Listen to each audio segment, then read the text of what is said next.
লন্ডনে যা লাউয়ের দাম, ১ কেজি লাউয়ের দাম পড়ে মোটামুটি ৬-৭ pound.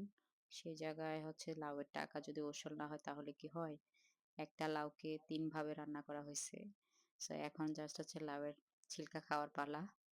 Anyway it's a part of the jokes. লাউয়ের ছিলকা হচ্ছে আমার এবং আমার হাসব্যান্ড দুজনেরই অনেক পছন্দের।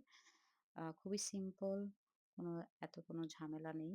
জাস্ট লাউয়ের ছিলকার সাথে হচ্ছে আলু কুচি করে দিয়ে লবণ, হলুদের গুঁড়া, সামান্য একটু হলুদের গুঁড়া, আ কয়েক ফালি হচ্ছে যে মরিচ, কয়েকটা কাঁচামরিচ দিয়ে জাস্ট একদম হচ্ছে শুকনো করে ভেজে নিলেই হয়ে যায়।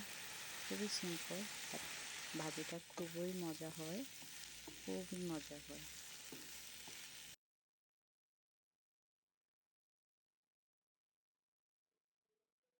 এই যে দেখতে পাচ্ছেন খুবই সুন্দর।